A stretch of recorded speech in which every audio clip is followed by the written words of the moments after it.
नए साल की आमद के साथ ही शुमाली भारत में सर्द लहर में आई शिद्दत। कई मकामात पर छाई हुई है धुंध की चादर। दूसरी तरफ दिल्ली और आसपास के इलाकों में कल से दोबारा सर्दी बढ़ने का अंदेशा।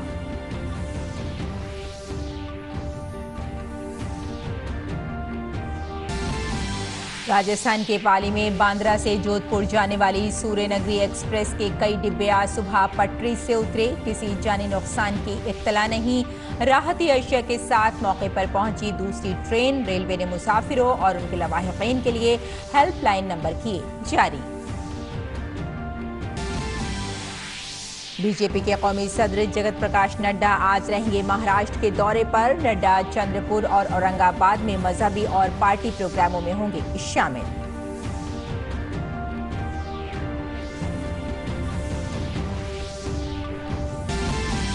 वजीर खारजा एस जयशंकर ने ऑस्ट्रिया के दौरे के दौरान वियना में भारतीय बिरादरी से की बातचीत। कहा, भारत और ऑस्ट्रिया के दरमियान हम आहंगी बढ़ाने में भारतीय बिरादरी का है बड़ा ताउन।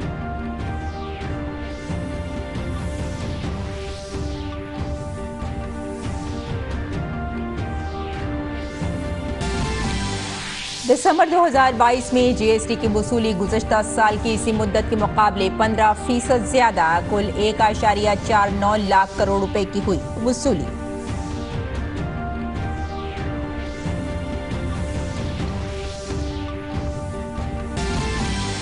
और बैनुल-अक़वामी खबरों में लूला दा सिल्वा तीसरी बार बने ब्राजील के सदर। अपनी पहली तकरीर में लूला दा सिल्वा ने की अपने पहले के हुक्मरानों की पॉलिसियों की मजम्मत। मुल्क की तामीरी नौ का किया अहद।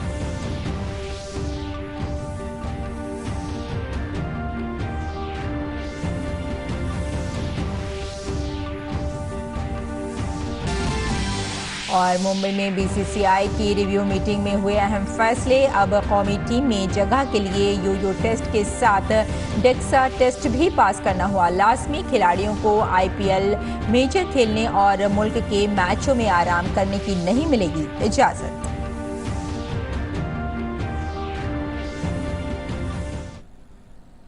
आदाब नाज़रीन, खबरनामे में आपका इस्तकबाल है। मैं हूं आपके साथ रेशमा फारूकी। आइए तफसील से खबरों पर नजर डालते हैं।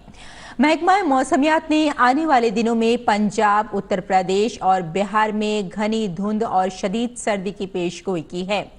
महकमा मौसमियात के सीनियर साइंसदां आर.के. जेनामणि ने बताया कि राजस्थान में सर्द लहर जारी रहेगी। दिल्ली में कल से दर्जा हरारत में कमी और सर्द लहर का इम्कान है। जेनामणि ने कहा कि बिहार और उत्तर प्रदेश समेत मुल्क के शुमाली हिस्सों में घनी धुंध छाई रहेगी। कौमी राजधानी में आज हल्की धुंध छाई रही। महकमा मौसमियात ने आज कौमी दारुल हुकूमत में हल्की धुंध के बाद आसमान साफ रहने की पेशगोई की है। और राजस्थान के पाली में रेल हादसा पेश आया है। Bandra terminus Jodhpur Suryanagari express train आज सुबह 3:27 पर पटरी से उतर गई। हादसे में ट्रेन की 8 बोगियां मुतासिर हुई। ये हादसा जोधपुर डिवीजन की राजकीवास मुद्रा सेक्शन के दरमियान पेश आया। हादसे में किसी जानी नुकसान की कोई इत्तला नहीं है। नॉर्थ वेस्टर्न रेलवे के सीपीआरओ कैप्टन शशिकरण ने कहा कि रेलवे ने जोधपुर से राहती अशिया के साथ एक ट्रेन भेजी है। इसके साथ ही कंट्रोल रूम से भी मुसलसल निगरानी की जा रही है। मुतासिरा मुसाफिरों को उनकी मंजिल तक पहुंचाने के लिए बसों का भी इंतजाम किया गया है। इसके अलावा मुसाफिरों और मुतालिका खानदान के अफराद के लिए हेल्पलाइन नंबर भी जारी किए गए हैं। जोधपुर की अगर बात करें तो 02912654979 और 02912654993, 0291262424125 और पाली मारवाड़ के लिए 02322500324।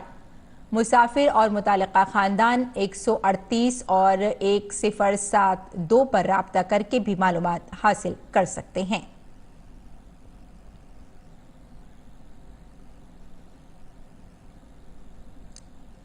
12480 सूर्य नगरी एक्सप्रेस जो कि मारवाड़ से जोधपुर के मध्य जा रही थी, उसका राजकीय वास और बोमदरा के बीच में अवपतन हो गया है।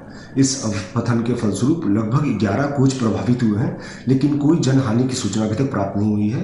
उच्चाधिकारी जो है घटनास्थल पर पहुंच चुके हैं और कंट्रोल से भी इसकी लगातार मॉनिटरिंग किया जा रहा है। डीआरएम, एडीआरएम, मंडल रेल प्रबंधक वगैरह जो है उच्चाधिकारी मंडल के वो राहत गाड़ी के साथ घटनास्थल पर पहुंच चुके हैं और कंट्रोल से भी इसकी लगातार मॉनिटरिंग की जा रही है।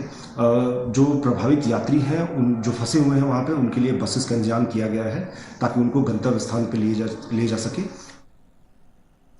बीजेपी के कौमी सदर जेपी नड्डा आज महाराष्ट्र के दौरे पर होंगे। अपने मसरूफ शेड्यूल के दौरान नड्डा सबसे पहले चंद्रपुर जिले के महाकाली माताजी मंदिर में पूजा करेंगे। इसके बाद पार्टी चंद्रपुर लोकसभा हलके में लोकसभा प्रवास योजना के तहत जलसों का एक सिलसिला मुनाकिद करेगी। शाम को जेपी नड्डा औरंगाबाद जिले में घर्षणेश्वर ज्योतिर्लिंगा मंदिर में पूजा करेंगे। वजीर-ए-आज़म नरेंद्र मोदी कल सुबह 10:30 बजे वीडियो कॉन्फ्रेंस के जरिए 108वीं इंडियन साइंस कांग्रेस से खिताब करेंगे। इस साल के ISC का मरकजी मौजू खवातीन को बाइख्तियार बनाने के साथ पायदार तरक्की के लिए साइंस और टेक्नोलॉजी है। इस तकरीब के दौरान पायदार तरक्की, खवातीन को बाइख्तियार बनाने और इस मकसद के हुसूल में साइंस और टेक्नोलॉजी के किरदार पर बात की जाएगी। खवातीन को STEM, साइंस, टेक्नोलॉजी, इंजीनियरिंग, रियाजी की तालीम, तहकीक के मौक़े और माशी शिराकत दारी तक मसावी रसाई फराहम करने के तरीके तलाश करने की कोशिशों के साथ तदरीस, तहकीक और सनत के आला ओहदों में खवातीन की तादाद बढ़ाने के तरीके तलाश करने की कोशिशों पर तबादला ख्याल और गौर किया जाएगा। साइंस और टेक्नोलॉजी में खवातीन की खिदमात को उजागर करने के लिए एक खुसूसी प्रोग्राम भी मुनक्किद किया जाएगा, जिसमें नामवर खवातीन साइंसदानों के लेक्चर्स भी शामिल होंगे। ISC के साथ साथ कई दीगर तकरीबात का भी एहतमाम किया जाएगा। बच्चों में साइंस से दिलचस्पी और मिजाज की हौसला अफजाई के लिए चिल्ड्रन साइंस कांग्रेस का इनाकाद भी किया जाएगा। किसान साइंस कांग्रेस बायो इकोनॉमी को बेहतर बनाने और नौजवानों को ज़राअत की तरफ राग़िब करने के लिए एक प्लेटफॉर्म फराहम करेगी। कबायली साइंस कांग्रेस भी मुनाकिद की जाएगी, जो कबायली खवातीन को बाइख्तियार बनाने पर तवज्जो मरकूज करते हुए साइंसी अंदाज में मुकामी कदीम इल्मी निज़ामों और रिवायात को जाहिर करने का एक प्लेटफॉर्म होगा।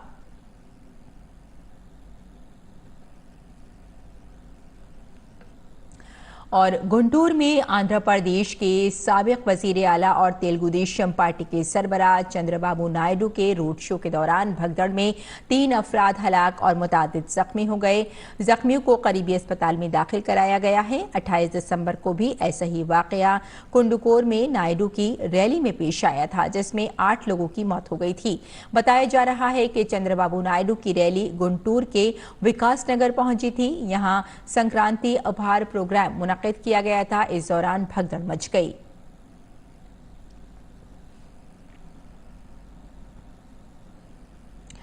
जम्मू कश्मीर में राजौरी के डंगरी गांव में दहशतगर्दाना हमले में 3 अफराद हलाक और 7 जख्मी हो गए। बाज़ जख्मियों की हालत तशवीशनाक है। नए साल के पहले ही दिन दहशतगर्दों ने मासूम लोगों को निशाना बनाते हुए 3 घरों पर फायरिंग की, जिसमें 3 अफराद जाँ बहक और 7 जख्मी हो गए। दहशतगर्दों ने ITBP के एक जवान के घर को भी निशाना बनाया। हमले की इत्तला मिलते ही सिक्योरिटी फोर्सेज ने पूरे इलाके का मुहासरा कर लिया। हमलावरों की तलाश जारी है। और इतवार को जहां लोग नए साल का जश्न मनाने में मसरूफ थे, वहीं दूसरी तरफ कौमी राजधानी को साल के पहले ही दिन तवील ट्रैफिक जाम का सामना करना पड़ा। रात गए तक शहर की कई बड़ी सड़कों पर शदीद ट्रैफिक जाम देखा गया। कनॉट प्लेस और इंडिया गेट समेत राजधानी के कई मकामात पर देर रात तक गाड़ी वाले ट्रैफिक जाम में फंसे रहे। काबिल जिक्र है कि कनॉट प्लेस और इंडिया गेट पर हजारों लोग नए साल का जश्न मनाने के लिए जमा हुए थे। और दिल्ली में कल रात एक तेज रफ्तार कार ने स्कूटी पर सवार एक लड़की को टक्कर मार दी। यही नहीं, तसादुम के बाद 5 बेहिस कार सवार नौजवान लड़की को 4 किलोमीटर तक घसीटते रहे। लोगों की चीखों पुकार के बाद कार में सवार अफराद ने गाड़ी रोकी और बच्ची को जख्मी हालत में छोड़कर फरार हो गए। लड़की की उम्र 20 साल बताई जाती है। पुलिस ने इस मामले में 5 मुल्जिमान को गिरफ्तार कर लिया है। मामला सुल्तानपुरी इलाके का बताया जा रहा है। और ऑस्ट्रेलिया के दौरे पर गए वजीर खारजा डॉक्टर एस जयशंकर आज वियना में अपने ऑस्ट्रेलिया के हममनसब अलेक्जेंडर शेलनबर्ग के साथ वफ्द सतह की बातचीत करेंगे। मुज़ाकरात के बाद दोनों ममालिक के दरमियान कई अहम मुआहदों पर दस्तखत होने की उम्मीद है। इससे पहले वजीर खारजा डॉक्टर एस जयशंकर ने कल वियना में भारतीय तारकीन वतन से बातचीत की। इस मौके पर जयशंकर ने कहा कि भारत और ऑस्ट्रेलिया के दरमियान हम आहंगी बढ़ाने में भारतीय तारकीन वतन का बड़ा हिस्सा है। पिछले 27 सालों में किसी भारतीय वजीर खारजा का ये ऑस्ट्रेलिया का पहला दौरा है। और नए साल में मईशत के महाज पर एक अच्छी खबर है। दिसंबर 2022 के महीने के जीएसटी की वसूली के आददुशुमार जारी किए गए हैं। दिसंबर 2022 में अशिया और खदमात टैक्स यानी जीएसटी की वसूली में पिछले साल की इसी मुद्दत के मुकाबले में 15% इजाफा हुआ है। दिसंबर 2022 में जीएसटी की वसूली 1,49,000 करोड़ रुपए रही। पिछले 10 महीनों में जीएसटी की वसूली 1,40,000 करोड़ से ज्यादा ही रही है। यहां तक कि अगर हम नवंबर के महीने में जीएसटी की वसूली से मवाजना करें तो इसमें इजाफा हुआ है। नवंबर में जीएसटी की वसूली 1,40,000 करोड़ रुपए का थी और इसके साथ ही साल 2022 में अप्रैल के महीने में सबसे ज्यादा रिकॉर्ड जीएसटी 1,68,000 करोड़ रुपए रहा था। दूसरी तरफ अक्टूबर के महीने में 1.52 करोड़ रुपए जीएसटी की वसूली हुई थी। मरकजी हुकूमत की नई मरबूत ग़िज़ाई स्कीम कल नाफिज हो गई। मरकजी काबीना के फैसले के मुताबिक नई स्कीम में नेशनल फूड सिक्योरिटी एक्ट के तहत साल 2023 में 81 करोड़ से ज्यादा मुस्तहिक़ीन को मुफ्त अनाज फराहम किया जाएगा। ये स्कीम एक्ट के मौसर और यकसा निफाज को यकीनी बनाएगी। मुफ्त अनाज के साथ ये स्कीम एक मुल्क एक राशन कार्ड प्रोग्राम के निफाज को भी यकीनी बनाएगी। नई स्कीम फूड सिक्योरिटी में यकसानियत और वजाहत लाएगी। इस स्कीम के तहत अंत्योदय अन्न योजना वाले खानदानों और तरजीही घरानों समेत नेशनल फूड सिक्योरिटी एक्ट के तमाम इस्तिफादा कुनंदगान को अनाज फराहम किया जाएगा। मुल्क भर में 5 लाख से ज्यादा सस्ती कीमत वाली दुकानें हैं जिनके जरिए मुस्तहिक़ीन के माबैन मुफ्त अनाज तकसीम किया जाएगा। मरकजी हुकूमत फूड सब्सिडी की शक्ल में एक साल में 2 लाख करोड़ रुपए से ज्यादा का खर्च बर्दाश्त करेगी। हुकूमत के इस फैसले से गरीबों के लिए ग़िज़ाई अजनास की रसाई, इस्तात और दस्तयाबी के हवाले से नेशनल फूड सिक्योरिटी एक्ट के इल्तज़ामात को तक़वियत मिलेगी। बैनुल-अक़वामी मालियाती फंड की सरबराह क्रिस्टेलिना जॉर्जीवा ने कमजोर आलमी सरगर्मियों का हवाला देते हुए साल 2023 को मईशत के नजरिए से चैलेंजिंग करार दिया है। बैनुल-अक़वामी मालियाती फंड की सरबराह ने कहा कि आलमी मईशत के लिए 2023 एक मुश्किल साल होने वाला है क्योंकि अमरीका, यूरोप और चीन में बड़ी हद तक कसाद बाजारी फैल रही है। भारत और पाकिस्तान ने कल एक दूसरे के साथ जौहरी प्लांट्स की फहरिस्तें शेयर की। दोनों ममालिक ने न्यूक्लियर प्लांट पर हमला न करने से मुताल्लिक मुआहदे के तहत ये फहरिस्त एक दूसरे को दी है। वजारत खारजा ने बताया कि फहरिस्तों का तबादला नई दिल्ली और इस्लामाबाद में बैक वक्त सिफारती जराए से किया गया। दोनों ममालिक ने 31 दिसंबर 1988 को इस मुआहदे पर दस्तखत किए थे। मुआहदे के मुताबिक भारत और पाकिस्तान हर साल 1 जनवरी को एक दूसरे को जौहरी प्लांट्स की फहरिस्त देते हैं। लूला ड सिल्वा ने ब्राजील में तीसरी बार सदर के ओहदे का हलफ उठा लिया है। लूला ड सिल्वा ने अक्टूबर में होने वाले सदारती इंतखाबात में इस वक्त के सदर बोल्सोनारो को शिकस्त दी थी। 77 साल लूला इससे कबल 2003 से 2010 तक ब्राजील के सदर रह चुके हैं। लूला बाएं बाजू के रहनुमा हैं और अपने इब्तदाई सालों में ट्रेड यूनियन लीडर थे। सदारती इंतखाबात से पहले लूला को बदउनवानी के इल्जामात में 1 साल से ज्यादा अरसे तक जेल में डाला गया। हालांकि बाद में उन्हें बरी कर दिया गया था। हलफ बर्दारी की तकरीब के दौरान लूला ने आइन का दिफा करने और अमेज़न रेन फॉरेस्ट के तहफ़्फ़ुज़ और बढ़ती हुई अदम मसावात जैसे मसाइल पर काम करने का अज़्म किया। अपनी तीसरी मुद्दत का हलफ उठाने के बाद ब्राजील के नए सदर लूला ड सिल्वा ने इतवार को बाज़ाब्ता तौर पर 37 वज़रा पर मुश्तमिल अपनी काबीना तश्कील दी है। सदर के तौर पर अपने पहले फैसलों में से एक है, लूला ने जंगलात की गैर कानूनी कटाई से निमटने के लिए हुकूमत की माहौलियाती तहफ़्फ़ुज़ को एजेंसी इबामा के इख्तियार को बहाल किया, जिसे साबिक़ सदर बोल्सोनारो ने कमज़ोर कर दिया था। और स्विट्जरलैंड की सोशल डेमोक्रेट पार्टी के एलियन ब्रेसेट ने दूसरी बार स्विस कन्फेडरेशन के सदर का ओहदा संभाल लिया है। ब्रेसेट स्विस वफाकी महकमा दाखिला के सरबराह भी हैं। इससे कबल इन्होंने 2018 में सदर का ओहदा संभाला था। ब्रेसेट ने कहा कि स्विट्जरलैंड का यूरोपीय यूनियन के साथ एक मुस्तहकम और अच्छे ढांचे वाले ताल्लुकात में बुनियादी दिलचस्पी है और गैर जानिबदारी बरकरार रखना ही स्विट्जरलैंड के लिए वाहिद मुतबादिल है। हर साल दिसंबर में स्विस पार्लियामेंट 12 माह की मुद्दत के लिए फेडरल काउंसिल की 7 अराकीन में से स्विस कॉन्फेडरेशन के सदर का इंतखाब करती है। रूस की वजारत दिफा ने कहा है कि उसने साल 2022 के आखिरी दिन यानी 31 दिसंबर को यूक्रेन के फौजी ड्रोन प्रोडक्शन साइट्स को निशाना बनाया है। रूस ने यूक्रेन में हमलावर ड्रोन की तैयारी में खलल डाल दिया, ड्रोन की लॉन्चिंग साइट्स को भी तबाह कर दिया। रूस ने गुज़श्ता 24 घंटों में मुल्क भर में 31 मिसाइल हमले किए और 12 फिजाई हमले भी किए।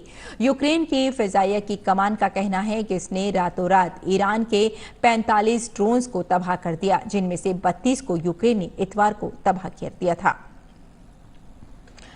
यूरोपीय मुल्क क्रोएशिया ने नए साल के पहले दिन अपनी करेंसी को तब्दील किया और यूरो को सरकारी करेंसी के तौर पर अपनाया। यूरोपीय कमीशन के सदर अर्सुला वोन डर लेयन और क्रोएशिया की वजीर आजम आंद्रेज प्लेंकोविक ने भी इस अरसे के दौरान दारुल हुकूमत ज़ग्रेब में काफी का बिल यूरो से अदा किया। क्रोएशिया ने 2013 में यूरोपीय यूनियन में शमूलियत इख्तियार की थी। क्रोएशिया यूरो को अपनी सरकारी करेंसी के तौर पर अपनाने वाला 20वां मुल्क बन गया है। इससे पहले कोना क्रोएशिया की सरकारी करेंसी रही है। क्रोएशिया भी यूरोप के शेंगन जोन के ममालिक में शामिल हो गया है, जहां पासपोर्ट और वीजा कंट्रोल के बगैर एक जगह से दूसरी जगह जाने की आज़ादी है। वोन डर लेयन और वजीर आजम स्लोवेनिया के सदर नताशा पर्क मोसर से भी क्रोएशिया स्लोवेनिया सरहद पर मुलाकात की, जहां इस कंट्रोल के खात्मे पर खुशी का इजहार किया गया। युगांडा के दारुल हुकूमत कंपाला में 9:30 की तकरीबात के दौरान भगदड़ मचने से बड़ा हादसा पेश आया। हादसे में दम घुटने से 9 अफराद हलाक हो गए। पुलिस ने बताया कि कंपाला के फ्रीडम सिटी मॉल में भगदड़ के दौरान एक हुजूम एक तंग राहदारी में फंस गया, जिसके बाद दम घुटने से 5 अफराद मौके पर ही दम तोड़ गए, जबकि कई दीगर जख्मी हुए। पुलिस ने मामले की तफ्तीश शुरू कर दी है। IIT रुड़की और एम्स नई दिल्ली के मुहक्किकीन ने हामला खवातीन की क़ब्ल पैदाइश देखभाल के लिए एक मोबाइल ऐप तैयार किया है। स्वस्थ गर्भ नामी ये इंटरैक्टिव मोबाइल एप्लीकेशन मुल्क में अपनी नौयत की पहली ऐप है जो किसी भी हंगामी सूरत हाल में हामला खवातीन को फौरी तिब्बी इमदाद फराहम करती हैं। ये ऐप गूगल प्ले स्टोर पर सार्फिन के लिए मुफ्त दस्तयाब है। IIT रुड़की और एम्स नई दिल्ली के मुहक्किकीन ने हामिला खवातीन को हकीकी वक्त में तिब्बी इमदाद और क़ब्ल पैदाइश देखभाल फराहम करने के लिए एक मोबाइल ऐप तैयार किया है, जिसे स्वस्थ गर्भ का नाम दिया गया है। ये मोबाइल ऐप अपनी नौयत की पहली ऐप है जो खवातीन को अमल के दौरान डॉक्टर से सलाह मशवरे तक फौरी रसाई फराहम करती है। ये मोबाइल ऐप तिब्बी एतबार से साबित होने के साथ साथ काबिल एतमाद भी है। ऐप गर्भवती महिला को बताता है कि कब डॉक्टर के पास जाना है और किसी भी आपात स्थिति में यानी परेशानी में डॉक्टर की सलाह तुरंत दिलाता है। ऐप को ऐसे बनाया गया है कि इसे ग्रामीण इलाकों की महिलाएं भी आसानी से इस्तेमाल कर सकती हैं। हमारी शोध से पता चला है कि यह गर्भ यानी बच्चे की देखभाल में सुधार करता है और बीमारियों को कम करने में मदद करता है। ऐप महिलाओं को सकारात्मक गर्भावस्था का अनुभव प्रदान करता है। हमारा लक्ष्य स्वस्थ गर्भ ऐप को हमारे देश के हर घर तक पहुंचाना है और इस तरह हर मां और बच्चे के कीमती जीवन को बचाना है। स्वस्थ गर्भ मोबाइल ऐप क़ब्ल अज़ पैदाइश देखभाल को यकीनी बनाने के लिए एक इंटरैक्टिव प्लेटफॉर्म है जो हामिला ख़वातीन को दरकार तमाम ताउन को यकीनी बनाता है। इनमें वक्त पर बाकायदगी से क़ब्ल अज़ पैदाइश चेकअप, हर क्लिनिकल टेस्ट का रिकॉर्ड रखना और वक्त पर दवाएं लेना शामिल हैं। ये मोबाइल ऐप खास तौर पर देही इलाकों में हामिला ख़वातीन के लिए मुफीद है जहां डॉक्टर आसानी से दस्तयाब नहीं हैं। ये एक 2-वे कम्युनिकेशन ऐप है जिसमें वो डॉक्टर्स को से भी कांटेक्ट कर सकती हैं और इसमें न्यूट्रिशन की एडवाइस भी चली जाती है ना, तो जो इम्पोर्टेंट रिमाइंडर्स हैं वो भी चले जाती हैं। तो ये एक स्टैंडर्डाइज एविडेंस बेस्ड ऐप है जिसमें डॉक्टर की सलाह पूरी टाइमली और अच्छी तरीके से पेशेंट को मिल जाती है। प्रेगनेंसी की में जो माँ और शिशु की जो कंडीशन है उसको हमें एक ऑप्टिमाइज़ करने की तरफ एक कोशिश है कि जो हमारी प्रेगनेंसी की जर्नी है और एक सेफ मदर और एक सेफ न्यूबॉर्न की जो जर्नी है उसको सुविधाजनक बनाने के लिए एक कोशिश है। स्वस्थ गर्भ मोबाइल ऐप हमल से मुंसलिक सेहत की पेचीदगियों को कम करने और खवातीन को हमल का बेहतर तजुर्बा फराहम करने में एक तवील सफर तय करेगा। हामिला खवातीन के अलावा डॉक्टर भी गूगल प्ले स्टोर पर मुफ्त दस्तयाब स्वस्थ गर्भ मोबाइल ऐप का फायदा उठा सकते हैं। निशान सौरभ की रिपोर्ट, डीडी न्यूज उर्दू खबरें। और नाज़रीन आइए अब नजर डालते हैं दिल्ली से शाये कुछ उर्दू अखबारात पर।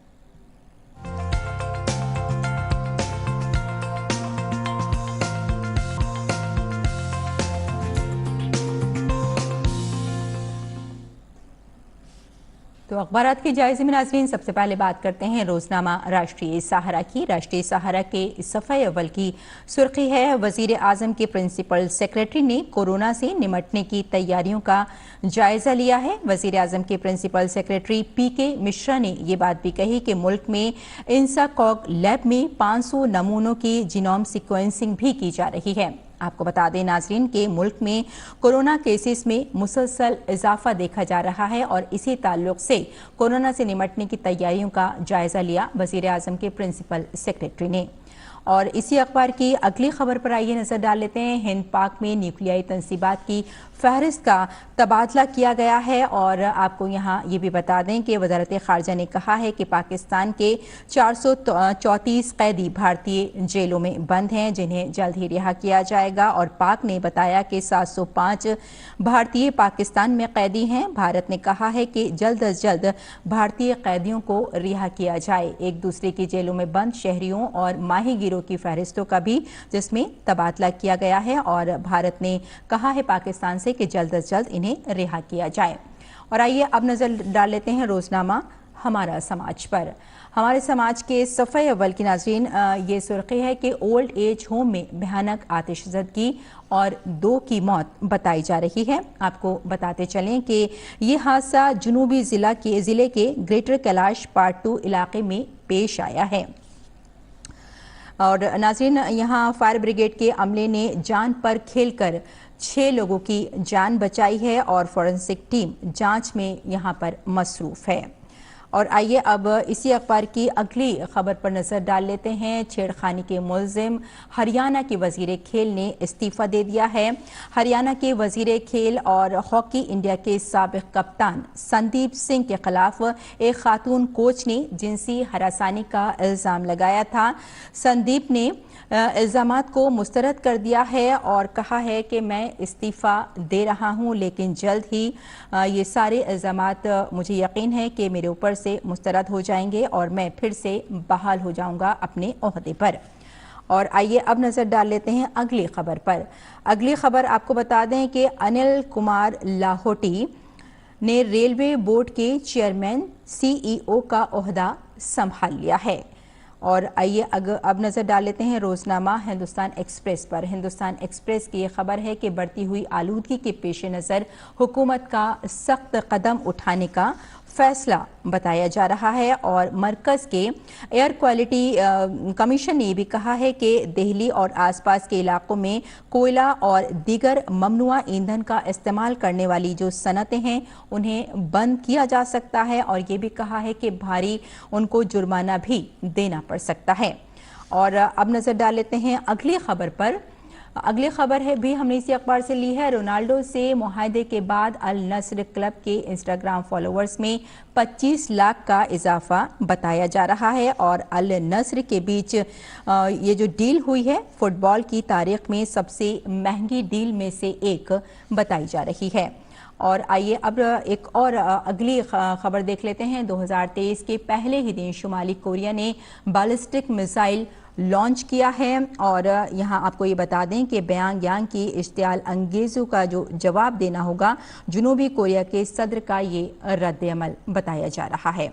तो नाज़रीन, ये था अखबारात का मुख्तसर जायजा और आइए अब लौटते हैं बुलेटिन की जानिब और कुछ खेल की खबरों पर नजर डाल लेते हैं। नए साल के पहले दिन भारतीय क्रिकेट कंट्रोल बोर्ड यानी BCCI की कल मुंबई में मीटिंग हुई। इस मीटिंग में गुज़िश्ता वर्ल्ड कप की रिपोर्ट पेश की गई और इसकी शिकस्त की वजूहात को देखा गया। इस मीटिंग में BCCI के सदर रॉजर बिन्नी, टीम इंडिया के कोच राहुल द्रविड़, NCA के सरबराह VVS लक्ष्मण भी मौजूद थे। काबिल जिक्र बात यह है कि साल 2022 टीम इंडिया के लिए अच्छा नहीं रहा। यहाँ एशिया कप जिसमें भारत मजबूत दावेदार था लेकिन टीम इंडिया फाइनल में नहीं पहुंच सकी। टीम T20 वर्ल्ड कप के सेमीफाइनल से बाहर हो गई थी जहां टीम को इंग्लैंड के हाथों 10 विकेट से करारी हार का सामना करना पड़ा था। 2023 में होने वाले अहम मुकाबलों के लिए टीम इंडिया का रोड मैप क्या होना चाहिए, इस पर भी तबादला ख्याल किया गया। खिलाड़ियों की चोट के ताल्लुक से भी सवाल जवाब हुआ। काबिल जिक्र बात यह है कि टीम के अहम गेंदबाज जसप्रीत बुमराह काफी अरसे से टीम से बाहर हैं। दूसरी जानिब दीपक चाहर और रविंद्र जडेजा भी चोट की वजह से प्लेइंग 11 से दूर चल रहे हैं। पुणे में जारी महाराष्ट्र ओपन टेनिस टूर्नामेंट में आज से मेन राउंड शुरू होने जा रहा है। जनूबी एशिया के वाहिद ATP 250 टेनिस इवेंट की मौजूदा एडिशन में गुज़िश्ता 2 दिनों के दौरान क्वालिफायर्स खेले गए। भारत के 4 खिलाड़ी सिंगल्स के मेन राउंड में जगह बना चुके हैं। रामकुमार रामनाथन इतवार को क्वालिफायर में मटिया बिलौची के खिलाफ शानदार जीत दर्ज करने के बाद मेन ड्रॉ में दाखिल हो गए हैं। इनके अलावा मुकुंद शशि कुमार, सुमित नागल और 15 साला मानस धामा ने भी ड्रॉ में खेलते नजर आएंगे। रोहन बोपन्ना, रामकुमार रामनाथन और अर्जुन काधे महाराष्ट्र ओपन 2023 के डबल्स मुकाबलों में भी खेलेंगे। धामा ने आज राउंड ऑफ 32 में भारतीय चैलेंज का आगाज करेंगे और सुमित नागल भी आज अपना मैच खेलेंगे। आलमी नंबर 17 मारिन सिलिस टूर्नामेंट के इस 5वें एडिशन में टाइटल के सबसे बड़े दावेदार होंगे।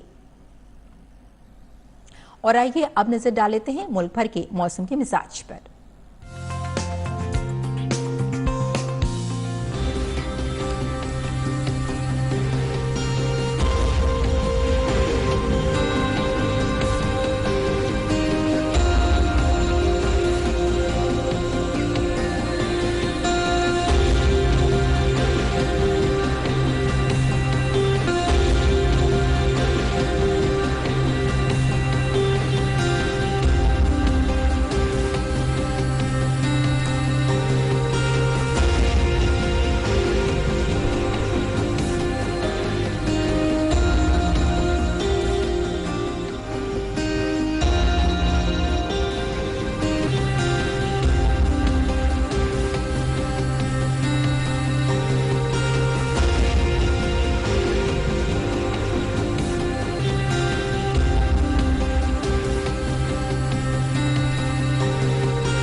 तो नाज़रीन, खबरनामे में फिलहाल इतना ही। इजाज़त दें, आदाब।